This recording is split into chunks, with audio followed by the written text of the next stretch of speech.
Dragon fruit বা dragon ফল তো আপনারা সবাই খেয়েছেন। একবার ড্রাগন ফ্রুটের এই রেসিপিটা ট্রাই করে দেখুন। খেতে কিন্তু দুর্দান্ত হয়, অস্বাভাবিক সুন্দর খেতে, আর দেখতেও কিন্তু অনেকটাই ভালো লাগে। চলুন আজকে আমাদের ড্রাগন ফ্রুটের সন্দেশ রেডি করছি।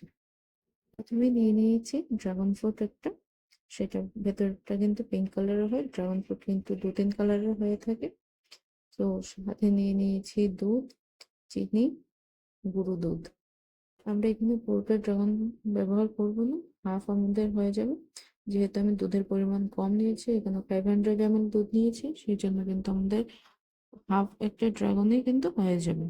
ড্রাগন ফ্রুটের স্কিনটা ছাড়িয়ে কিন্তু আমি একদম ছোট ছোট টুকরো করে আমি কেটে নেব। এটাকে আমাদের ব্লেন্ড করতে হবে, তাই রাফলি চপ করে নিলেও কিন্তু হয়ে যাবে। ড্রাগন ফ্রুট কিন্তু আমাদের হেলথের জন্য খুবই উপযোগী, খুবই ভালো কাজ করে আমাদের হেলথে। অনেক বেনিফিটস আছে, আপনারা পুরোটা ভিডিও দেখুন। ভিডিও রেসিপির সাথে সাথে কিন্তু ড্রাগনের হেলথ বেনিফিটও আমি কিন্তু আপনাদের সাথে জানিয়ে দেবো। তার সাথে সাথে দুধের হেলথ বেনিফিটও আপনাদের সাথে জানিয়ে দেবো। দুধের এটা যদিও বলার অপেক্ষা করে না কেউ, তারপরেও বলে দেবো, দুধও কিন্তু আমাদের হেলথের জন্য যথেষ্ট উপযোগী। প্রথমে আমরা এখানে ড্রাগনটাকে কেটে নিয়েছি, এবার একটা মিক্সিং জারের মধ্যে চিনিটা আমরা গুঁড়ো করে নিচ্ছি। চিনিটা আপনারা এমনিতেও ব্যবহার করতে পারেন, গুঁড়ো করে দিলে চিনিটা গুলতে কিন্তু সুবিধা হয়। তো চিনিটা প্রথমে আমরা গুঁড়ো করে নিয়েছি, নিয়ে একটা বাটিতে নিয়ে নিচ্ছি। এবার সে একই জারের মধ্যে আমরা ড্রাগন ফ্রুটটাকেও দিয়ে দেবো, সেটাও কিন্তু ভালোভাবে ব্লেন্ড করে নেব। এখানে বীজগুলো সহই ব্লেন্ড করে নিয়েছি, আপনারা চাইলে ছেঁকে নিতে পারেন। আমি এখানে ছাঁকিনি। এটার যে বীজগুলো আছে সেটাও কিন্তু সন্দেশটার মধ্যে একটা ক্রাঞ্চি ভাব নিয়ে আসে। এখানে আপনি নাটস ব্যবহার করতে হবে না এটার জন্য। এখানে আমার র ইনগ্রিডিয়েন্টস রেডি, চলুন এবার শুরু করি মেইন প্রসেস। প্রথমে প্যানের মধ্যে আমি দুধটাকে দিয়ে দিচ্ছি। দুধটাকে কিন্তু লো ফ্লেমে একটু সময় নিয়ে জাল করতে হবে। এখানেই হলো এটার একটু টাইম টেকিং ব্যাপার, যেটা একটু ধৈর্য ধরে এখানে দুধটাকে কন্টিনিউ নাড়াচাড়া করতে হবে। যদি আপনি কন্টিনিউ নাড়াচাড়া না করেন তাহলে কিন্তু দুধটা তলাতে লেগে যাবে, আর রাবড়ি টাইপ হয়ে যাবে, উপর থেকে সহজ জমে যাবে। সেই জিনিসটা কিন্তু ভালো লাগবে না। এখানে আমাদের যেরকম কনডেন্স মিল্ক হয় সেরকম ভাবে কিন্তু ঘন করতে হবে, কন্টিনিউ নাড়াচাড়া করতে হবে। এখানে এখানে কিন্তু হাতের মধ্যে একটু প্রেসার পড়বে, কেন কি কন্টিনিউ যেহেতু নাড়াচাড়া করতে হবে দুধটাকে। আর একদম মিডিয়াম লো ফ্লেমে করবেন যেন তলাতে লেগে না যায়। এখানে আমি ক্রাশ করা এলাচ দিয়ে দিয়েছি। আপনাদের কাছে যদি এলাচি গুঁড়ো থাকে এটাও দিতে পারেন, এভাবে গোটাও দিতে পারেন, ক্রাশ করেও দিতে পারেন। কিন্তু পরে মনে রাখবেন যে এলাচগুলো কিন্তু তুলে নিতে হবে, একটু বেছে বেছে তুলে নেবেন। এখানে আমি কিছুটা দুধ আলাদা করে নিচ্ছি, যেটা আমার পরবর্তী সময় কাজে লাগবে। তো এখানে দুধটা ভালোভাবে মোটামুটি জাল করা হয়ে গেছে। এবার আমি গুঁড়ো দুধগুলো ব্যবহার করছি একে একে। আমি 2 প্যাকেট এখানে ব্যবহার করেছি। পরে ভালোভাবে নেড়ে চেড়ে এর উপর কিন্তু আমরা গুঁড়ো চিনিটা ব্যবহার করে দেবো। আমি 4 চামচ চিনি ব্যবহার করেছি, আপনারা আপনাদের স্বাদ মতো মিষ্টি দেবেন। ভালোভাবে নাড়াচাড়া করে এখানে কিন্তু যখন গুঁড়ো দুধটা আর চিনিটা দেবেন তখন কিন্তু খুব তাড়াতাড়ি ঘন হয়ে আসবে, আর কন্টিনিউ কিন্তু নাড়তে চাড়তে হবে। দেখুন এখানে আমার দুধটা কিন্তু খুব ভালোভাবে ঘন হয়ে গেছে। এখানে ভালোভাবে নাড়াচাড়া করে নেব কিছুক্ষণ। তার মধ্যে আরেকটা সিক্রেট ইনগ্রেডিয়েন্টস দেবো, সেটা হলো ঘি। 1 চামচ মতো ঘি ব্যবহার করবো এখানে। ঘিটা দেওয়ার পর কিন্তু আরো তাড়াতাড়ি এটা শুকিয়ে যায়। সো ঘি ব্যবহার করে কিন্তু একটু নাড়াচাড়া করে আপনার নামিয়ে নিতে হবে। এখানে আমি ঘি দিয়ে দিয়েছি 1 চামচ মতো। এবার দেখবেন যে কতটা তাড়াতাড়ি এটা আরো শুকিয়ে আসে। যখন ঘিটা আপনি মিক্স করবেন, দেখুন ঘি মিক্স করার সাথে সাথেই কিন্তু প্যান থেকে উঠে আসার মতো অনেকটাই শুকিয়ে গেছে। এবার গ্যাসের ফ্লেমটা আমি অফ করে দিয়েছি। এটাকে এবার একটা পাত্রে আমি একটা থালাতে বা কিছুতে আপনারা নিয়ে নিতে পারেন। আমি এখানে চপিং বোর্ডে নিয়ে নিচ্ছি। চপিং বোর্ডটার মধ্যে কিন্তু একটু ঘি গ্রিস করে নিয়েছি আমি। সেই ঘিয়ের উপর কিন্তু এটাকে আমি নিয়ে নেব। নিয়ে কিছুক্ষণের জন্য কিন্তু ঠান্ডা হওয়ার জন্য রেখে দেবো। এখানে কিন্তু আমি দুধের যে ক্ষীরটা বানিয়েছি সেটা কিন্তু আমি চেঁচি বেছে নিয়ে নিচ্ছি যতটা তোলা যাচ্ছে। তো আমরা সেম প্যানে কিন্তু আবার ড্রাগনটাকেও করে নেবো, যেহেতু ড্রাগনের মধ্যে আমরা দুধ ব্যবহার করবো সেজন্য একই প্যানে কিন্তু করে নিচ্ছি, তাহলে আমাদের ওয়েস্টেজটাও কম হবে। তো এবার আমি ড্রাগনটা দিয়ে দিয়েছি, ড্রাগনের যে পাল্পটা ওটা দিয়ে দিয়েছি, ওটাকে ভালোভাবে এবার ঘুরিয়ে নাড়িয়ে চাড়িয়ে আমরা এটাকেও কিন্তু একটা থিক পেস্ট করে নেব। এখানেও কিন্তু একটু সময় নিয়ে একদম লো ফ্লেমে ড্রাগনটাকে আমাদের কুক করতে হবে। এখানে আমি 2 চামচ মতন, 2.5 চামচ মতো দিয়ে দিয়েছি চিনির গুঁড়ো, যেটা পাউডার সুগার আছে সেটা দিয়ে ভালোভাবে নাড়িয়ে চাড়িয়ে নিচ্ছি। এখানে আজকে টিপস বলে দিচ্ছি, ড্রাগন ফ্রুট কিন্তু আমাদের দেহের জন্য খুবই উপকারী, খুবই উপযোগী একটা ফল। এটা আমাদের ইমিউনিটি বুস্ট করে, ডাইজেশনে কিন্তু অনেকটা হেল্প করে, আমাদের হার্টের জন্য খুব ভালো। ক্যালোরি, লো ক্যালোরি থাকার কারণে আমাদের কিন্তু ওয়েট লসে অনেকটা সাহায্য করে।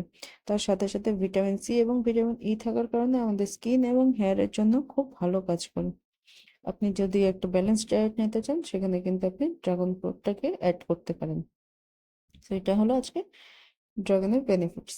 সো এখানে আমি বেনিফিটস বলার সাথে সাথে কিন্তু দেখুন, ড্রাগনের মধ্যে দুধ যেটা রেখেছিলাম আমরা বাটিতে তুলে, সেই দুধটা কিন্তু অল্প অল্প করে আমরা অ্যাড করে দিচ্ছি। এখানে দিয়ে খুব ভালোভাবে কিন্তু নাড়াতে হবে, নাহলে কিন্তু এটা লেগে যাবে। এবার এটাকে একটু ঠিক করার জন্য এখানে দিয়ে দিচ্ছি আমরা গরু দুধ। 1 প্যাকেট গরু দুধ দিয়ে দিয়েছি, এটা 10 টাকা প্যাকেট আছে, যে বিটেগুলো হয় সেগুলো।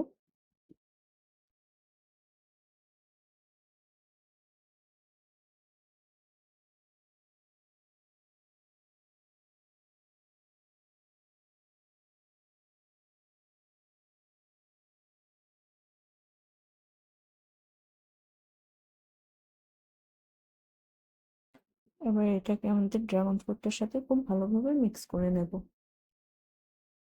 যেহেতু দুধের কথা হচ্ছে, তাহলে দুধের যে হেলথ বেনিফিট আছে সেটাও বলে দিই আপনাদের সাথে।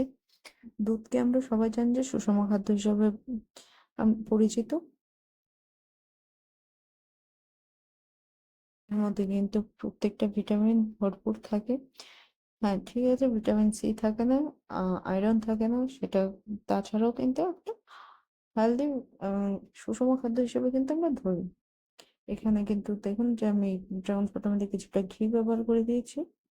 সো ওটাকেও লক্ষ্য রাখবেন। চলুন ফিরে আসি দুধের বেনিফিটস এর মধ্যে। দুধের মধ্যে কিন্তু ক্যালসিয়াম, ভিটামিন ডি এবং প্রোটিন ভরপুর থাকে।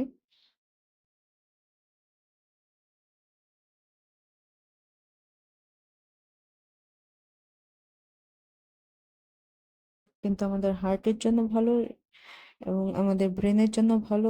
বাচ্চাদের জন্য তো খুবই ভালো, ইমিউন সিস্টেমকেও আমাদের বুস্ট করে। ভিটামিন ডি অ্যান্ড জিঙ্ক যেটা, এটা আমাদের ইমিউন সিস্টেমকে কিন্তু বুস্ট করে। আমাদের মাসেল গ্রোথেও কিন্তু খুব ভালো কাজ করে, এবং মাসেল রিপেয়ারের জন্য, যেটা যেহেতু এটাতে 9 রকমের অ্যামিনো অ্যাসিড থাকে দুধের মধ্যে, তো সেটা আমাদের মাসেল গ্রোথ এবং রিপেয়ারের জন্য কিন্তু খুব ভালো কাজ করে। চলুন এবার, যারা আমার চ্যানেলটি এখনো সাবস্ক্রাইব করেননি, প্লিজ আমার চ্যানেলটি সাবস্ক্রাইব করে পাশে থাকা বেল আইকনটি প্রেস করে দেন নতুন নতুন ভিডিওর আপডেট পাওয়ার জন্য। রেসিপিতে আসা যাক। এখানে ড্রাগনটাকে কিন্তু আমরা একটা থালাতে নিয়ে নিয়েছি। যখন এটা ঘন হয়ে গেছে, তখন একটা থালাতে ঘি স্প্রেড করে নিয়েছি, তার উপর আমি ড্রাগনটা নিয়ে নিয়েছি, ড্রাগনের মিক্সচারটা এবং আমাদের যে আগে দুধের মিক্সচারটা, দুটোকেই কিন্তু আমরা কিছুক্ষণের জন্য ছড়িয়ে রেখে দেবো রুম টেম্পারেচারে ঠান্ডা হওয়ার জন্য। এটা উপর থেকে আমি কিছুটা ঘি লাগিয়ে নিচ্ছি, যেহেতু হাতে আমার আটকাচ্ছে। যখন দেখবেন যে হাতে আর লাগছে না, তখন মনে করবেন যে একটা পারফেক্টলি ফুল হয়ে গেছে, তখন আমরা সন্দেশটা বানাবো। এখানে আমি একটু ঘি অ্যাড করে নিয়েছিলাম, দেখতে চাইছিলাম যে আমি হাতে লাগে কিনা। তো এখানে দেখছেন যে আমার হাতে লেগে গেছে, মানে এটা এখনো গরম আছে, আমার হাতেও কিন্তু গরম লাগছিল। So, যতক্ষণ না এটা পারফেক্টলি কুল হচ্ছে, একদম রুম টেম্পারেচারে কিন্তু রাখবেন, ফ্রিজে রাখবেন না, আবারও বলছি। রুম টেম্পারেচার এটা একদম ভালোভাবে পুরোপুরি ঠান্ডা হতে দেবেন, তারপর আমাদের সন্দেশটা বানাবো। এখানে আমি কিছুক্ষণের জন্য ঠান্ডা হতে রেখে দিচ্ছি। তার আগে যে এলাচের দানাগুলো ছিল সেগুলো আমি বের করে নিয়েছি। তো দেখুন, এখানে আমার ড্রাগনের মিক্সচার আর যে দুধের মিক্সচারটা, দুটোই কিন্তু ঠান্ডা হয়ে গেছে। এবার 2 হাতে আমি একটু ঘি মেখে নিলাম। মেখে নিয়ে তো প্রথমে আমি ড্রাগনের যে মিক্সচারটা, সেটাকে ছোট ছোট বল বানিয়ে নিচ্ছি, যেহেতু এটাকে আমরা স্টাফ করবো।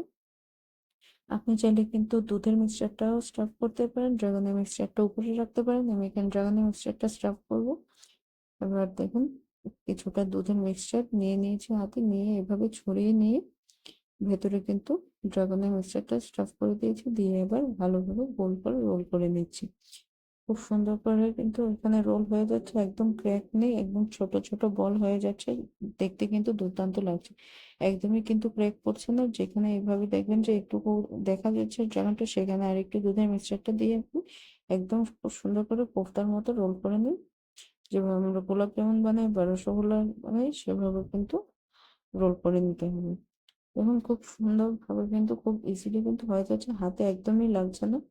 এটা দেখতে পাচ্ছেন আপনারা, একটু ঘি যদি আপনারা বা তেল যদি আপনারা হাতে ব্রাশ করে নেন তাহলে কিন্তু হাতে একদমই চিপকাবে না। এখানে আমার সবগুলো কিন্তু আমি এইভাবে করে নিচ্ছি। আপনারাও একটু ধৈর্য ধরে এই রেসিপিটা একবার বাড়িতে শেয়ার করে দেবেন। যারা ড্রাগন ফ্রুট পছন্দ করে না তারাও কিন্তু একদম অবশ্যই খাবে আর আপনার ফ্যান হয়ে যাবে। একবার এই রেসিপিটা আপনি বাড়িতে বানিয়ে দেখুন, দুর্দান্ত কিন্তু হয় খেতে। সেইভাবে সবগুলো বানিয়ে নিচ্ছি। আপনি চাইলে ড্রাগনের মিক্সচারটাকে উপরে রেখে হোয়াইট মিক্সচার যেটা সেটাকে আপনি স্টাফ করতে পারেন। আমি আবারও বলছি, স্টাফ করে কিন্তু আপনি দু রকমের করতে পারেন, যেটা আপনার পছন্দ। আরেকটা বলে দিচ্ছি, ড্রাগনের মিক্সচারটা কিন্তু একটু স্টিকি টাইপ হয়। সো এটাকে স্টাফ করলে আমার মনে হয় ভালো হয়। এটাকে উপর থেকে যদি আপনি রোল করতে চান, দেখেন খুব একটা ভালো লাগে না, একটু পর কিন্তু এটা স্লাইম যেরকম হয় এরকম ভাবে ঝরে যায়। তো সেই জন্য ড্রাগনের মিক্সচারটা যদি আপনি স্টাফ করেন তাহলে কিন্তু ভালো হয়। এখানে আমি সবগুলো বানিয়ে নিয়েছি, এবার কিছুক্ষণ জন্য আমি ফ্রিজে রেখে দিয়েছিলাম একটু সেট হতে।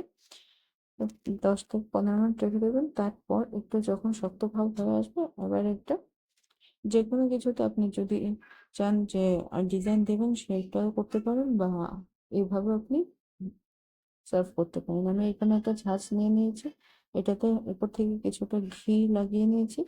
ঘি লাগিয়ে এবার একটা একটা করে কিন্তু আমি চেপে চেপে একটা ডিজাইনটা দিয়ে দেবো।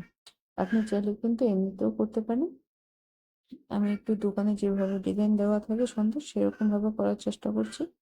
দেখুন উপর থেকে কিন্তু যেখানটায় যে হোয়াইট মিক্সচারটা পাতলা আছে সেখানটাতে কিন্তু ড্রাগনের মিক্সচারটা বোঝা যায়।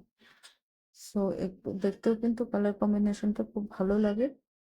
এরকম করে একে একে আমি প্রত্যেকটা ড্রাগনের যে সন্দেশ আছে সন্দেশগুলো কিন্তু আমি ডাইসে করে খুব সুন্দরভাবে শেপ দিয়ে দিচ্ছি।